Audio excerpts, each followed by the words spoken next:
안녕하세요 여러분, 수익률 상승에 도움을 드리고 싶은 헬퍼입니다. 금일 진행은 이제 간단한 마감 시황 설명드리고요. 그 다음에 이제 코스피 200 선물, 코스닥 일중 수급 차트 살펴보고, 그 다음에 이제 업종별로 좀 등락률 살펴보고요. 그 다음에는 이제 어제 또 파월 연중 의장이 이제 상원 청문회에서 좀 발언한 게 있어서 그 부분 간단하게 살펴보고, 이제 코스피랑 S&P 장기 파동과 단기 파동을 엘리어트 파동 이론과 일목균형표로 좀 살펴보도록 하겠습니다. 그 다음에 이제 코스피 안에 있는 내재 변동성, 이제 V 코스피와 뭐 일본 쪽 니케이, 그 유럽 유로스톡스, 이제 홍콩 항생, 중국 상해 종합, 그리고 이제 중국이 아니죠, 대만 각권지수 좀 살펴보도록 하고요. 뭐 그 다음에 이제 뭐 달러 인덱스나 달러 원, WTI, 금, 그리고 이제 국고채 10년, 미국채 10년 추이들 좀 살펴보도록 하겠습니다. 그 다음에 이제 보유하고 있는 종목, 이제 키스코 홀딩스나 뭐 효성화학, 그리고 뭐 LG전자, 뭐 CJ 제일제당, 그리고 이제 뭐 DLENC, 현대해상, GS, 그리고 이제 KT 좀 종목 살펴보도록 하고요. 그 다음에 이제 오늘 같은 경우에는 이제 한 종목 말하기 전에 이제 코스피 누적 수급 차트 좀 살펴보고, 그 다음에 이제 오늘은 금요일이기 때문에 뭐 삼성바이오로직스, 카카오, 아마존, AMC 좀 절대가치 평가랑 상대가치 평가 같이 좀 보도록 하겠습니다. 그 다음에 이제 코스피랑 S&P에 대해서 이 밸류에이션 차트인 일드갭이랑 패드 모형 좀 살펴보도록 하고요. 그 다음에 이제 S&P를 통화량 지표인 이제 M2로 나눈 지표로 통해서 이제 통화량 대비 지수가 지금 어느 정도 레벨인지 보도록 하고요. 그 다음에 이제 코스피도 똑같이 통화량 대비해서 좀 살펴보도록 하겠습니다. 그 다음에는 이제 코스피랑 코스닥 신용장구 추이들 좀 살펴보고 방송은 마치도록 하겠습니다. 일단 뭐 오늘 증시 같은 경우에는 뭐 초반에 좀 더 많이 빠졌다가 그래도 뭐 마이너스 한 0.3% 정도로 코스피는 좀 하락을 했고요. 뭐 코스닥 같은 경우 0.2% 정도 하락을 하였습니다. 이 검은 색깔 선이 코스피 200 차트고요. 이제 파란 색깔, 빨간 색깔 영역이 이제 프로그램 순매도, 순매수인데 막판에 이제 프로그램 순매수로 좀 돌리긴 했고요. 뭐 외국인 한 500억, 뭐 기관은 뭐 거의 그냥 미미하게 프로그램 순매수가 있었습니다. 수급 같은 경우에는 뭐 코스피는 오늘 개인이 거의 한 6,900억 정도 매수가 있었고요. 외국인이 한 900억 매도, 기관이 한 5,700억 정도 매도가 있었고요. 코스피 200 선물 같은 경우에는 기관이 한 6,300억 정도 매수, 개인이 한 800억 매수, 외국인이 한 7,300억 정도 매도가 있었습니다. 뭐 코스닥 같은 경우에는 개인이 한 1,200억 매수, 외국인 100억 매도, 기관이 한 1,000억 정도 매도가 있었고요. 그 다음에 이제 업종별로는 뭐 오늘 뭐 크게 이렇게 막 등락률이 뭐 업종별로 크게 다르진 않았습니다. 뭐 일단 뭐 바이오 쪽이 일단 뭐 오늘 좀 상승률이 좋았었고요. 그리고 뭐 종이 쪽도 아무래도 좀 골판지 쪽 관련해서 좀 그쪽 관련해서 좀 계속 좀 잘 가고 있는 모양새고, 뭐 은행 쪽도 좀 잘 올랐었습니다. 뭐 많이 떨어졌던 건 섬유의복, 뭐 기계, 철강, 뭐 전기, 운수 이 정도 부분이 많이 떨어졌었고요. 뭐 크게 오늘 뭐 어떤 섹터가 막 엄청나게 뭐 좋은 퍼포먼스를 보였다던가 뭐 나쁜 모습을 뭐 보이진 않았었습니다. 그 다음에는 이제 코스피 차트 보기 전에 이제 어제 이제 파월 연준 의장이 이제 상원 청문회에서 좀 발언이 있었는데, 뭐 이제 뭐 인플레이션의 뭐 일시적인 뭐 급등은 우려되나, 뭐 연준이 대응하는 것은 뭐 적절하지 않다라고 발언은 했고요. 이제 뭐 상원 청문회에서 이제 현재 뭐 자산 매입 프로그램 대해서는 뭐 연준이 이를 축소하기 위해 이제 제시한 이제 기준까지는 뭐 경제가 좀 도달하지 못했지만, 다음 회의에서 뭐 자산 매입의 구성 및 속도에 대해서 좀 논의할 거라고 언급은 했었고요.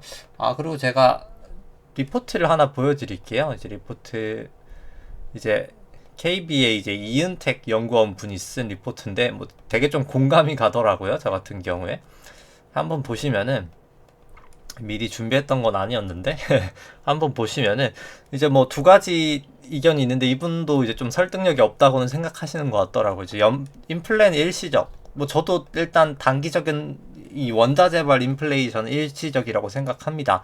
근데 중요한 건 이분도 얘기를 하시지만은 연준 같은 이제 중앙은행은 인플레이션을 이제 통제하는 거지 인플레이션이 움직였다고 대응하는 그런 곳은 아니거든요. 선제적으로 이제 어떻게 보면 선제적인 대응이 이제 후행적인 대응이 아니어서 왜냐면 결국 이렇게 되면 인플레이션은 날 수밖에 없습니다. 지금 파월 의장의 말처럼 그냥 양적 완화 계속하면서 지금 그냥 이렇게 기다리다 보면은 결국 없던 인플레이션도 아마 생기게 될 거고요. 이제 뭐 고용 회복이 이제 미비됐다는 말도 당연히 이제 이렇게 양적 완화하니까 자산 버블이 계속 일어나죠. 뭐 우리나라도 그렇고 미국도 그렇고 뭐 전 세계가 사실 근로자들은 먹고 살기 힘들어도 자산가들 뭐 부동산이든 주식이든 자산을 들고 있는 사람들은 사실 돈이 훨씬 더 많아졌습니다.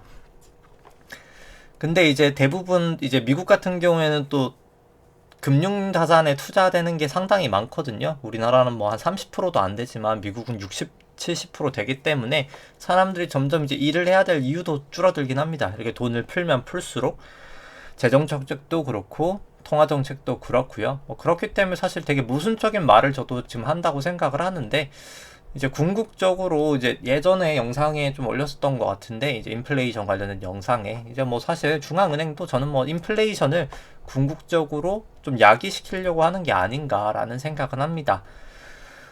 뭐 아무래도 뭐 정부 부채도 없애야 되고 여러 가지 측면에서 좀 그런 부분이 있어서 뭐 제가 봤을 때는 좀 버블이 조금 더 심화되지 않을까라고는 단기적으로는 좀 생각을 하고요. 일단 차트를 한번 보면서 이야기를 해보도록 하겠습니다. 이제 코스피 같은 경우에는 3주봉부터 먼저 일단 살펴보시면은 이제 우리나라 파동 같은 경우에는 1998년도 이제 외환위기 때 저점부터 이제 새로운 파동의 시작이라고 생각을 하고요. 닷컴 버블 때까지가 1파, 닷컴 버블 하락이 2파, 그 다음 금융위기 전까지 상승이 3파, 금융위기 하락부터 지루했던 조정 상세가 4파, 그 다음에 17년, 18년 상승이 5파로 이렇게 1, 2, 3, 4, 5 큰 1파가 완성이 되었다라고 생각을 하고요. 그 다음에 이제 A파, B파, C파로 큰 2파도 완성이 되고 이제 이거를 이제 저점하고 저점을 그어 보면은 여기는 이제 아마 3-1파가 지금 진행 중이지 않을까라고 생각을 하고요. 저점하고 저점을 그어서 여기 이제 고점에다가 올려봤을 때 일단 뭐 고점은 여기 1월 고점을 넘겼었고요. 그래서 아마 여기 좀 넘었다가 하회를 할 가능성이 저는 좀 있지 않을까라고는 보고 있습니다. 그 다음에 이제 일봉 먼저 보시면은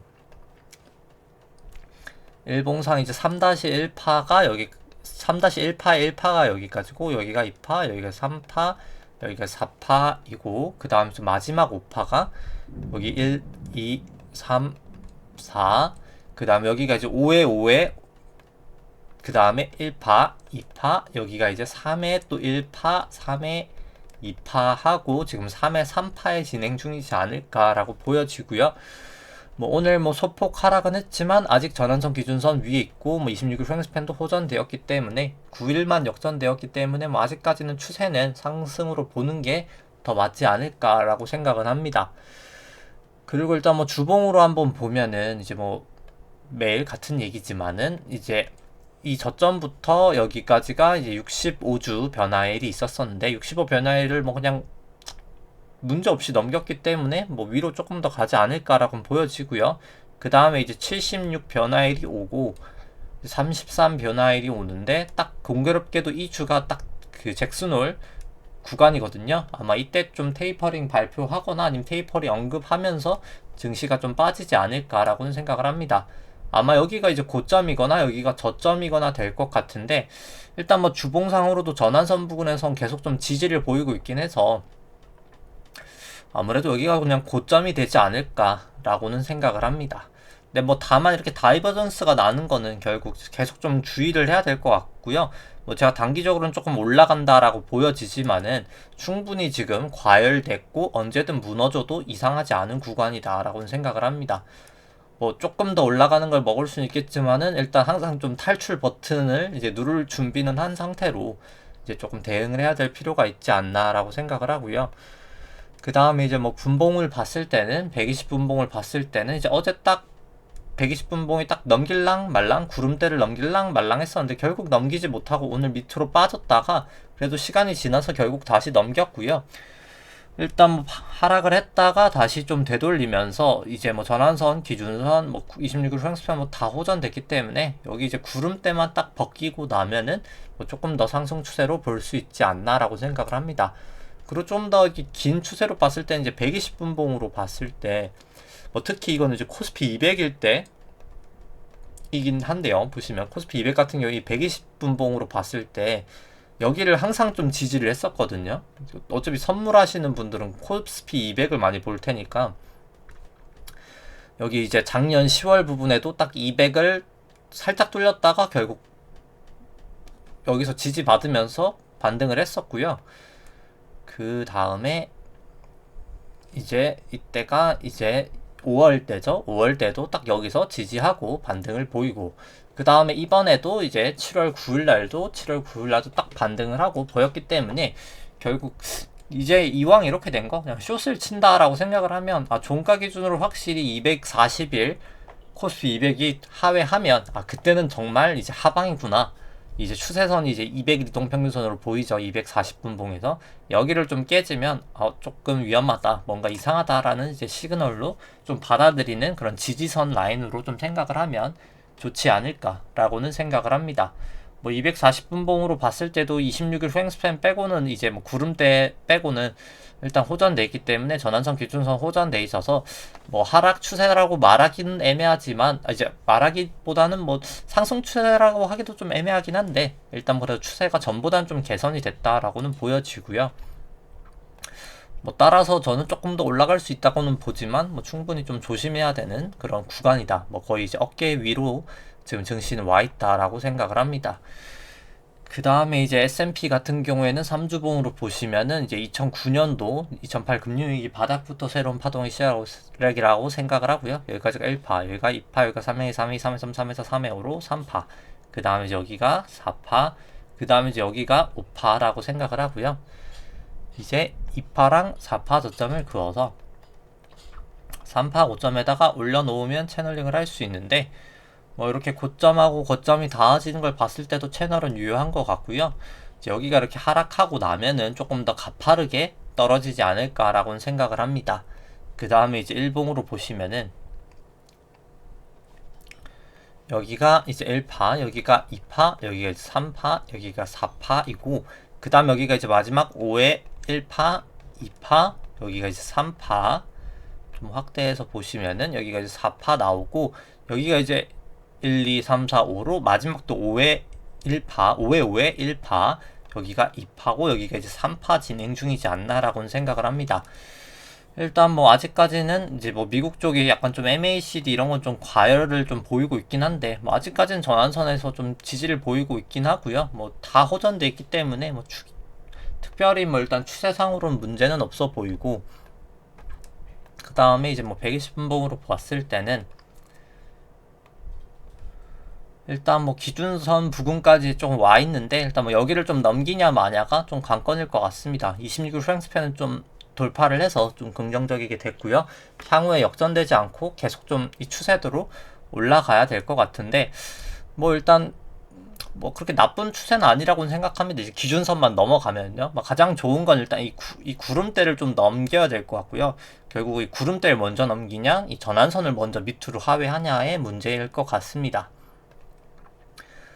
일단 뭐 코스피도 아까 뭐 좀 단기 파동은 안 봤던 것 같은데 120분봉 보고 뭐 이제 30분봉 같은 경우에도 오늘 뭐 역전이 막 될 뻔 하다가 결국 역전이 되진 않았거든요. 26일 후행스팬도 뭐 그래서 아직까지는 뭐 크게 문제는 없지만은 이제 좀 약간 뭐 하방으로 만약에 생각을 한다면 여기가 이제 뭐 좀 애매하긴 한데 뭐 여기가 어디든 1, 2, 3, 4, 5가 나오고 나서 여기가 이제 고점이었으니까 그냥 이렇게 A, B, C라고도 볼 수 있기는 합니다. 뭐 그렇게 볼 수 있기는 한데 일단 뭐 120분봉으로 한번 좀 다시 보면은 이제 뭐 가장 그냥 확실한 것은 여기가 막 파동이 이렇게 잘 읽히는 상황은 아니기 때문에 그냥 지금 이제 여기 전고점 부분 여기 3316을 이렇게 위로 깨면은 그냥 조금 더 상방이다 라고 보여질 것 같고요. 3188 이 부분을 하방으로 깨면 조금 더 이제 하방이지 않나, 이제 그땐 좀 무너지는 거지 않나 라고 생각이 듭니다. 그래서 뭐 사실 추세적으로는 뭐 확실하게 좀 알기 위해선 시간이 좀 필요할 것 같은데, 이럴 때는 그냥 개별 종목으로 그냥 좀 대응을 하는 게 더 맞지 않을까라고는 생각을 합니다. 그 다음에 이제 코스피 안에 있는 내재 변동성 V 코스피 같은 경우에는 뭐 오늘 뭐 소폭 상승을 했고요. 왜냐면 뭐 증시가 뭐 소폭 하락했기 때문에 뭐 큰 변화는 없었습니다. 뭐 한 13 정도 기록하고 있는데, 뭐 변동성은 그냥 계속 좀 한 13에서 10, 12에서 한 17 정도를 좀 왔다 갔다 하지 않을까. 뭐 아직까지는 크게 지금 방향성은 없는 상황인 것 같고요. 뭐 일본 쪽 니케이 같은 경우에는 오늘 한 1% 정도 하락이 있었는데, 뭐 니케이는 특히나 뭐 다 역전이 돼 있거든요. 이 200일 이동 평균선에서 좀 지지를 보이긴 했는데, 뭐 결국 기준선을 먼저 넘냐, 200일 이동 평균선을 먼저 하회하냐의 문제인 것 같은데, 일단 뭐 추세선은 다 꺾여 있어서 좀 부정적으로 보이긴 합니다. 유로스톡스 같은 경우에는 일단 기준선을 소폭 하회했고요. 뭐 결국 구름대 밑으로 이제 들어가냐 마냐인 것 같습니다. 나머지는 다 역전이 되어 있고요. 전환선 빼고는 다 역전이 되어 있기 때문에 일단 뭐 여기도 그렇게 긍정적으로 보이진 않는 것 같고요. 항생 같은 경우에도 뭐 기준선을 넘지는 못하고 뭐 오늘 조금 아주 그냥 보합 정도 수준에서 마감을 했습니다. 여기도 일단 계속 기준선에 좀 저항을 보이고 있는데, 일단 확실히 기준선을라도 뭐 넘어야 뭐 조금 상승 추세의 시작이다라고는 볼 수 있을 것 같고요. 상해 종합 같은 경우에 오늘 뭐 하락을 하면서 다시 또 이제 기준선 아래 구름대 안쪽으로 들어갔습니다. 일단 뭐 여기도 확실히 좀 기준선하고 26일 후행스팬 좀 돌파가 돼야 뭐 방향이 위든 밑이든 이제 아니면 구름대를 밑으로 깨버리던가 좀 둘 중에 하나는 나와야 좀 확실해질 것 같고요. 각권 같은 경우에는 뭐 오늘 하락했지만 뭐 아직까지는 뭐 다 전환선 기준선 뭐 다 이제 26일 프랑스팬도 호전돼 있기 때문에 뭐 크게 추세상으로는 문제가 없다고는 생각을 합니다. 뭐 다만 뭐 조금 MACD나 뭐 RSI는 좀 과열을 보이고 있는 것 같긴 하고요. 뭐 달러 인덱스 같은 경우에는 뭐 좀 과열은 보조지표상으로는 돼 있지만, 일단 뭐 전환선 기준선 뭐 다 위에 있고 볼린저 밴드가 이렇게 모여 있다가 이렇게 지금 좀 퍼지고 있는 단계여서 위든 밑이든 조금 튀지 않을까라고는 생각을 하고요. 뭐 달러원 같은 경우에는 뭐 아무래도 좀 우리나라 금리 인상이 좀 대두되면서 좀 하락을 하고 있습니다. 전환선 부근을 좀 하회를 하고 있고요. 뭐 그렇기 때문에 기준선을 깨면 뭐 좀 더 하락 추세다라고 볼 수 있을 것 같고요. 이 파라볼릭 SAR도 마찬가지고 매수 위에 뜨면은, 근데 뭐 아직까지는 뭐 크게 그렇게 막 완전 하락 추세라고도 보기 어렵고 뭐 아주 크게 상승 추세라고도 보기 어려운 좀 그냥 애매한 추세인 것 같고요. WTI 같은 경우 이제 기준선까지도 내려왔기 때문에 좀 하방을 좀 조심을 해야 되지 않을까 이제는 생각을 합니다. 재차 일단 기준선 위로 올려놔야 좀 추세가 더 좋아질 것 같은데, 일단 뭐 50일 이동평균선에서 과거 좀 지지를 보였던 적이 있기 때문에 여기서 일단 지지를 할지 말지가 뭐 가장 관건일 것 같고요. 그 다음에 이제 금 같은 경우에는 어제 실질금리가 또 그러니까 마이너스로 내려버렸거든요. 마이너스 1%를 또 돌파를 했기 때문에 뭐 소폭 상승이 있었습니다. 아마 이렇게 완화적인 통화정책 할 때는 올라갈 수 있겠지만은 뭐 일단 실질금리가 이제 테이퍼링 하면 결국 높아질 수밖에 없거든요. 뭐 좀 중단기적으로는 좀 빠졌다가 이제 테이퍼링 할 때쯤엔 빠졌다가 다시 이제 그 다음에 이제 지급준비금 풀리면서 인플레이션 발생할 때 그때 조금 금이 올라가지 않을까라고 생각을 합니다. 아주 좀 초단기적으로는 좀 올랐다가 그 다음에 빠졌다가 그 다음에 이렇게 크게 올라가는 상황이 되지 않을까 생각을 하고요. 국고채 10년물 같은 경우에는 뭐 하락을 하면서 2% 정도 수준이 됐는데 뭐 일단 다 역전돼 있기 때문에 일단 추세는 좀 하방으로 보는 게 맞을 것 같고요. 미국채 같은 경우에도 일단 뭐 단기 반등을 오늘 한 3bp 정도 하고 있지만 아직까지는 뭐 추세선이 다 역전돼 있기 때문에 아직까지는 뭐 좀 하방으로 보는 게 여기도 더 맞을 것 같습니다. 그 다음에 이제 키스콜딩스부터 좀 개별적인 종목들 살펴보도록 하겠습니다. 키스콜딩스 같은 경우에는 뭐 일단 기준선은 올라가고 전환선은 내려가면서 일단 좀 역전이 된 것도 부정적이고 기준선도 하회를 했고요.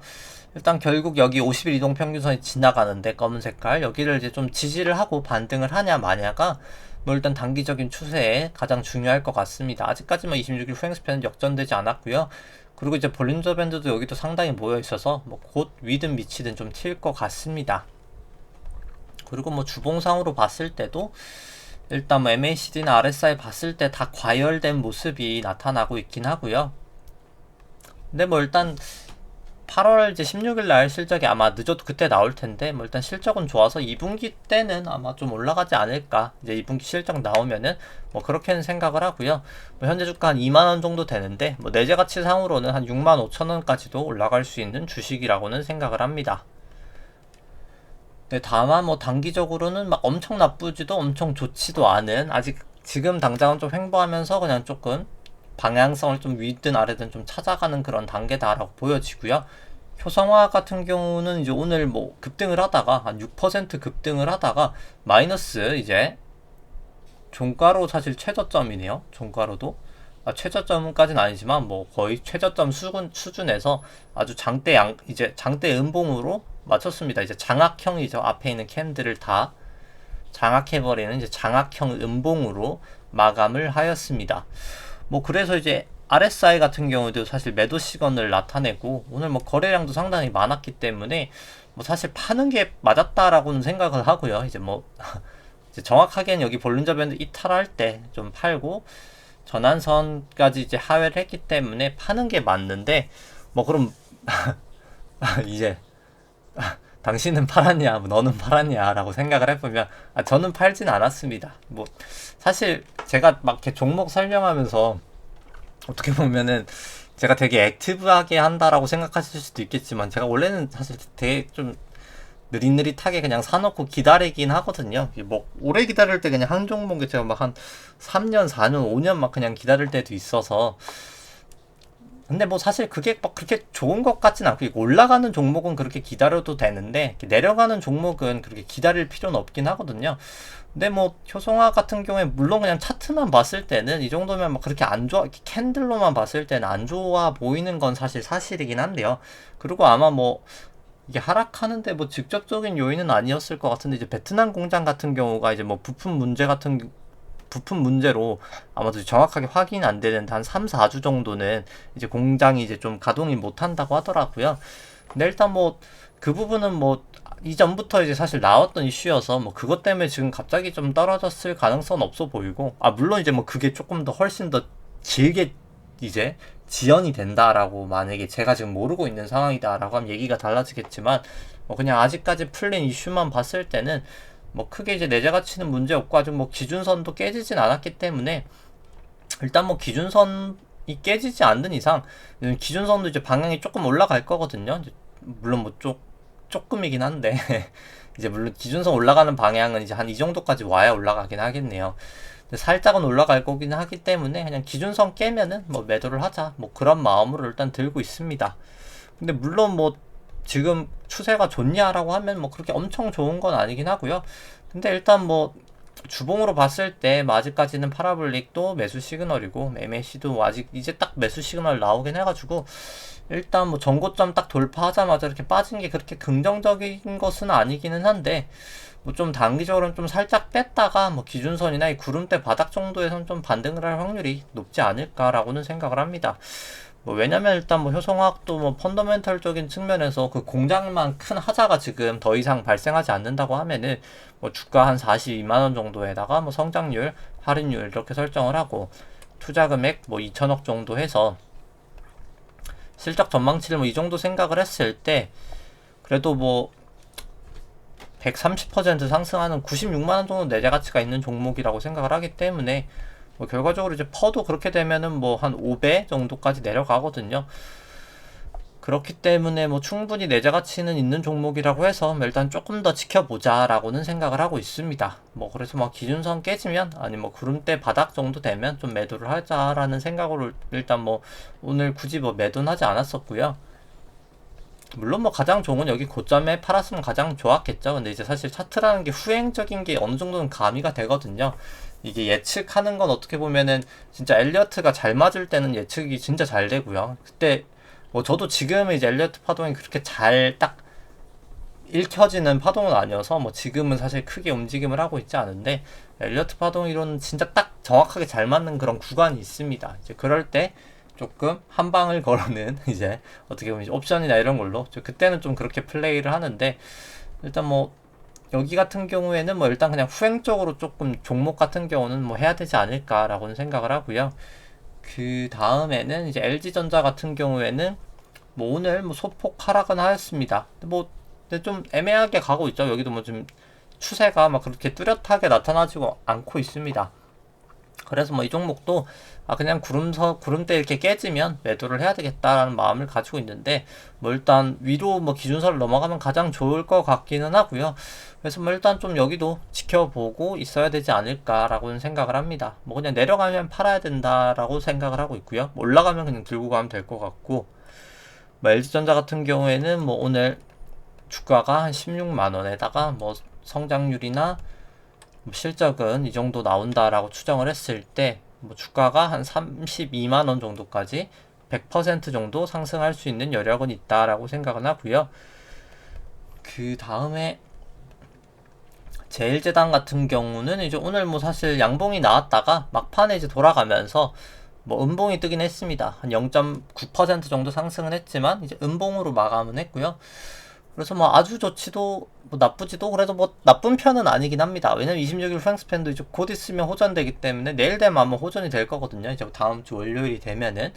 그래서 뭐 사실 구름대도 넘어섰기 때문에 뭐 좀 구름대 여기 상단을 한번 이렇게 터치를 했다 이렇게 올라갈 수는 있겠지만은 일단 뭐 추세상으로는 뭐 크게 문제는 없다라고 생각을 합니다. 조금 상승 추세로 전환될 확률이 높지 않을까, MACD를 봤을 때나 뭐 구름대를 넘어가는 걸 봤을 때. 뭐 일단 지금까지는 뭐 그렇게 나빠 보이는 추세는 아니고요. 괜찮은 추세라고 생각이 되고, 현재 주가 뭐 47만원 정도 되고, 뭐 실적 전망치는 뭐 이렇게 설정을 했을 때 뭐 주가는 한 97만원 정도까지, 그래도 한 109% 정도 상승 여력은 있다라고 생각을 합니다. 그 다음에 이제 DLENC 같은 경우에는 뭐 이렇게 하락을 하고 있는데, 뭐 아마도 이 기준선 부근에서 좀 반등을 하지 않을까라고 보여지고요.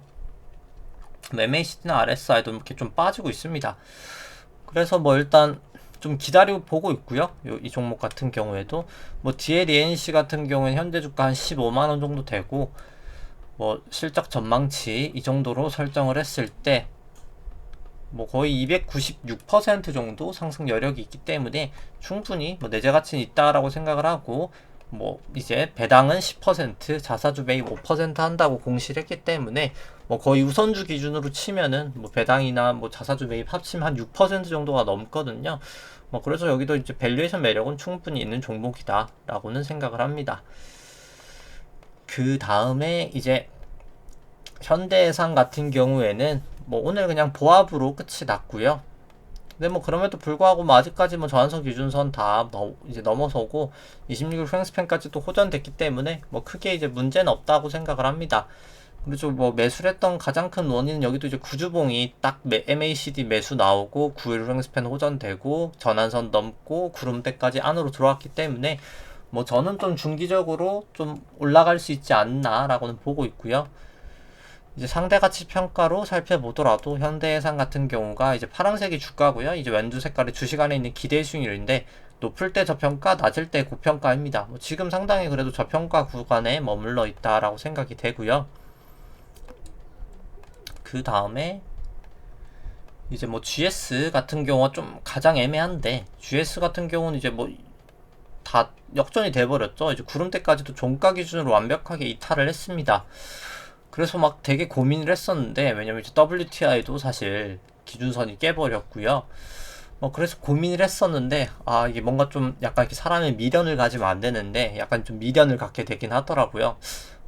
왜냐면 이제 구주봉이 사실 MACD도 이제 매수 시그널이 나오고 뭐 전환선도 넘고 이제 파라볼릭도 딱 널어 이제 매수 시그널 나오고 9일 후행스팬도 이제 곧 호전될 예정이라서 제가 봤을 때 중기나 장기적으로는 분명히 갈 것 같거든요. 이제 정유 업황 같은 경우에도 지금 미국 가동률 90% 넘어서고 중국 쪽 이제 가동률도 70% 넘어섰기 때문에 제가 봤을 때 이제 분명히 중기적으로는 좀 갈 것 같은데, 일단 뭐 단기적으로 이렇게 좀 내려와가지고 이제 한 번에 더 기회를 주자라고 해서 이제 그러면 그냥 주봉상 정말 이 기준선이 깨지면 정말 그때는 정말 미련 없이 매도를 하겠다라고 마음을 먹었습니다. 사람이 이렇게 미련을 가지면 안 되는데, 이제 저도 이제 사람인지라 이제 그 행태재무학이라고 하죠. 이제 이제 그런 좀 바이어스들 이제 뭐 그런 거 있잖아요. 이제 제가 갑자기 공부를 한지 행태 제목도 공부를 한지 하도 오래돼가지고 기억이 가물가물한데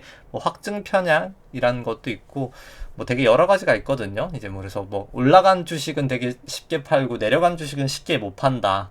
뭐 이런 것도 있고 되게 여러 가지 이걸 이제 뭐 멘탈 어카운팅이라서 하고 막 되게 여러 가지 사실 행태의 제목이 있는데 뭐 저도 이제 당연히 사람이기 때문에 뭐 그런 거에 빠지기 때문에 그냥 정말 다음에는 미련 없이 이 기준선 43,000원이죠. 여기를 깨면은 매도를 하겠다. 그리고 이제 기준선 같은 경우에 26일 간에 이제 26일 동안에 고점하고 저점을 더한 거죠. 26일 저점은 여기였을 거고요. 26일 고점은 여기였을 겁니다. 그럼 이제 다음 주 되면은 뭐 사실 저점이 아니고 이제 그 다음 주부터는 이제 저점이 올라가겠죠. 여기서 여기니까요.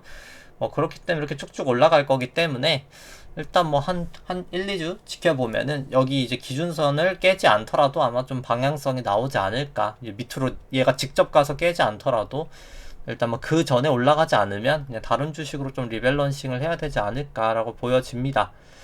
GS 같은 경우에는 현재 주가 44,000원이고 뭐 실적 전망치 이 정도 이렇게 감안을 했을 때 뭐 GS 같은 경우 사실 배당금도 상당히 괜찮을 것 같고요. 배당 성향이 이제 30% 정도 되면은 현재 주가로 한 배당 수익률이 한 7.8% 정말 어마어마하게 나올 것 같고 그냥 20%만 주더라도 한 5% 정도 배당은 나온다라고 생각을 합니다.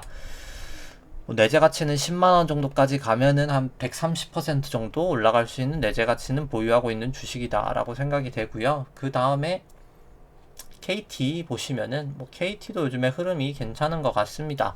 뭐 오늘 뭐 크게 오르진 못했지만은 일단 뭐 구름대 넘어서고 전환선 기준선도 재차 호전되고 이제 26일 후행 스팬도 곧 딱 호전될 수 있기 때문에 26일 후행 스팬만 호전되면은 뭐 충분히 상승 추세로 다시 시작할 수 있지 않을까라고 보여집니다. 뭐 KT는 이제 수요일날 하는 종목에 있는데 뭐 주가 33,000원 하고 나머지 실적 뭐 이렇게 나온다라고 가정을 했을 때 거의 250% 정도 상승 여력은 있다라고 생각이 되고요. 그 다음에 이제 코스피 관련해서 누적 수급 차트 보면은 원래 개인이 2001년부터 2019년 말까지 71조를 매도하다가 뭐 지금 같은 경우에 이제 37조 누적 매수니까 1년 6개월 동안 이제 108조라는 어마어마한 금액을 매수한 상황입니다. 외국인이나 기관은 역으로 다 팔고 있는 거죠.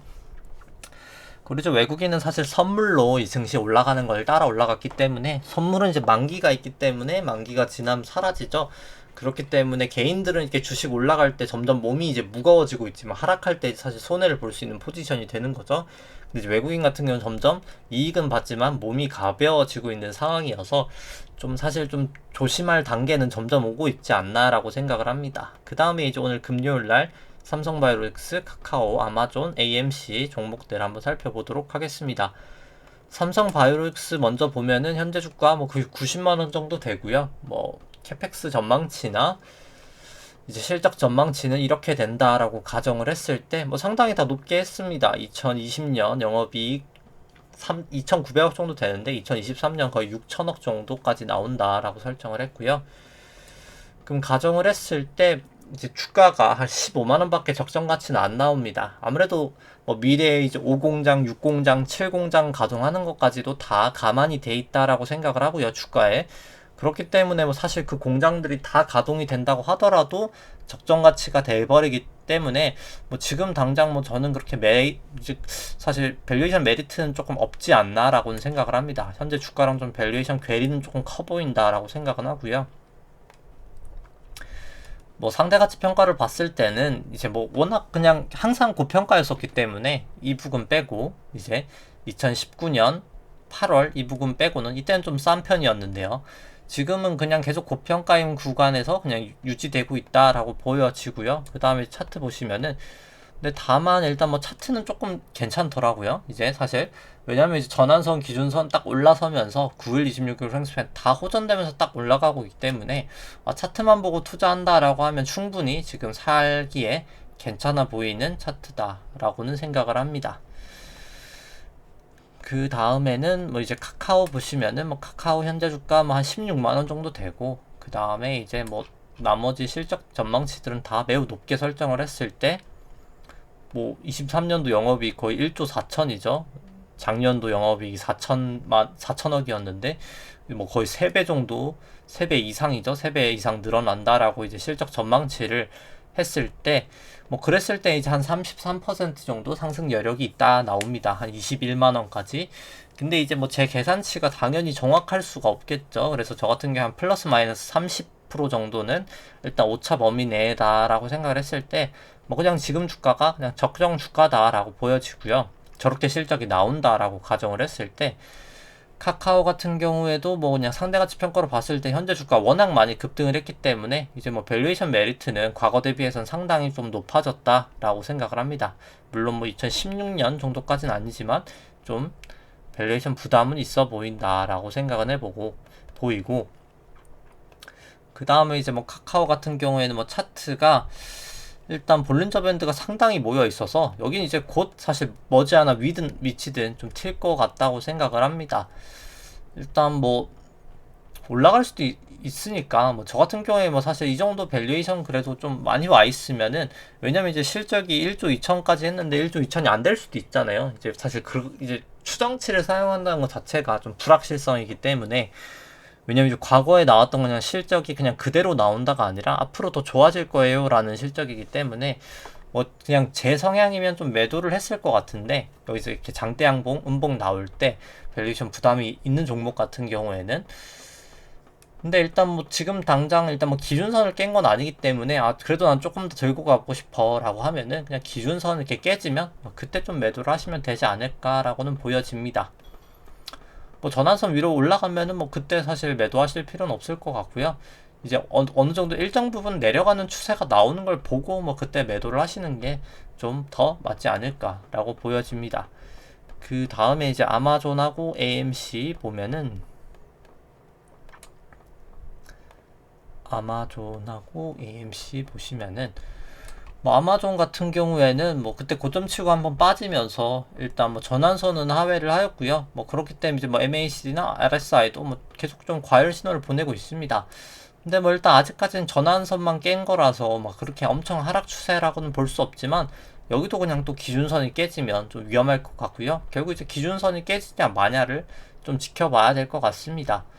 뭐 사실 좀 밸류에이션 부담이 있다라고 하면은, 만약에 이제 없을 때랑 있을 때랑 저는 좀 다르긴 한데요. 밸류에이션 부담이 있다, 그리고 너무 지금 단기 급등이다 라고 했을 때는 그냥 볼린저 밴드 이탈하면 일부 매도, 전환선 깨지면 일부 매도, 기준선 깨지면 전량 매도, 뭐 이렇게 할 것 같은데, 뭐 일단 이번 효송화학도 그렇고 밸류에이션 부담이 그렇게 크진 않은데 뭐 조금 그래도 단기 조정 보이고 더 올라갈 것 같아. 제가 틀릴 수도 있겠지만은, 이제 그랬을 땐 그냥 이제 뭐 전환선 깨지기보다 그냥 기준선 깨지면 그냥 매도한다. 뭐 이건 뭐 그냥 사실 리스크 성향에 따라 다른 것 같고요.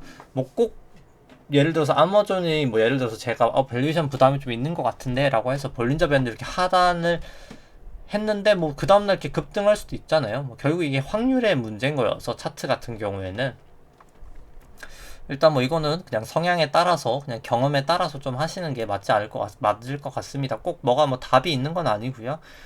그 다음에는 이제 AMC죠. AMC 같은 경우에는 이제 뭐 사실 좀 많이 하락을 했었습니다. 좀 안 보던 사이에. 그래서 이제 뭐 저한선 기준선 다 하회하고 뭐 9일 26일 프랭스팬까지 다 역전이 됐기 때문에 구름대도 이탈을 하고 있고요. 뭐 그렇게 사실 뭐 긍정적이게 보이진 않고요. 뭐 50일 이동평균선까지는 조금 반등해 있지만 뭐 사실 워낙 내재 가치가 없는 종목이어서 뭐 저는 조금 좀 부정적으로 이제 그러니까 올라간다고 하더라도 뭐 굳이 좀 리스크한 종목으로 뭐 이렇게 투자를 하는 건 그렇게 바람직하진 않지 않나라고는 생각을 합니다.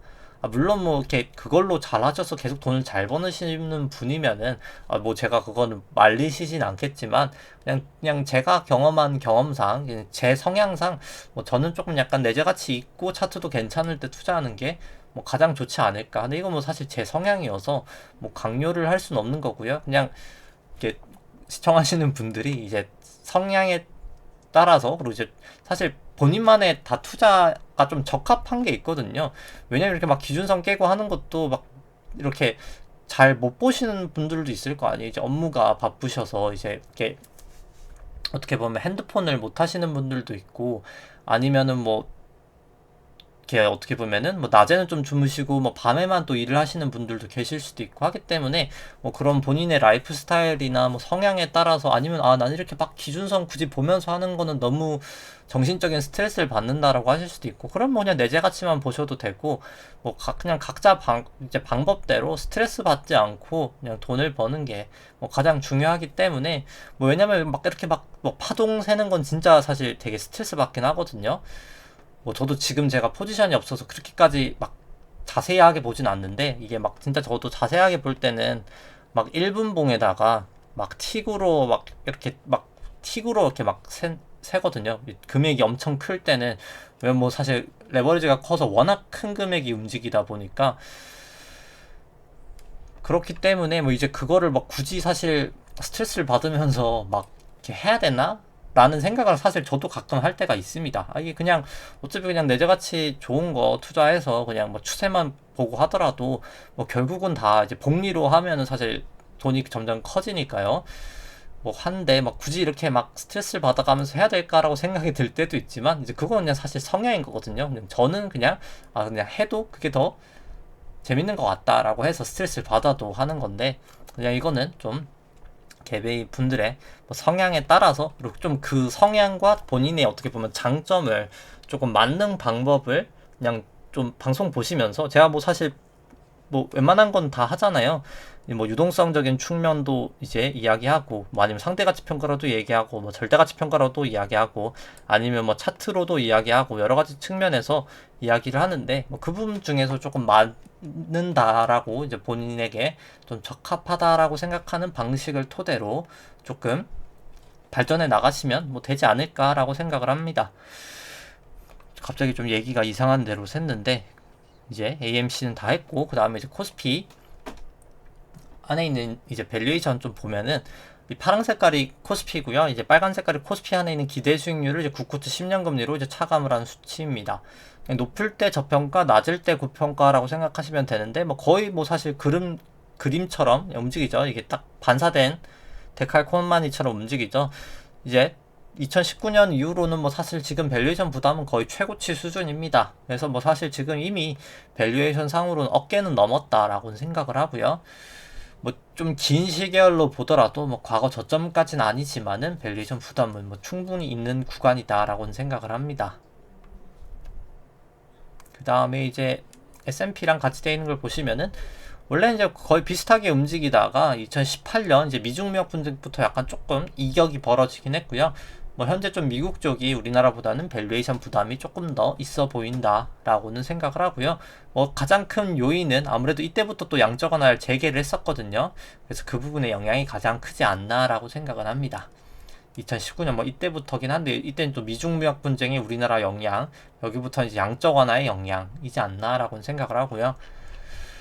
그 다음에 이제 이 수치 같은 경우에는 아까는 코로나가 아니죠. 이제 국고지 10년 금리로 차감했던 건데, 이건 나눈 수치입니다. 뭐 조금 더 금리에 민감한 모형이고요. 이 수치 같은 경우에도 보시면은 뭐 충분히 밸류에이션 부담은 있는 구간이다 라고는 보여집니다.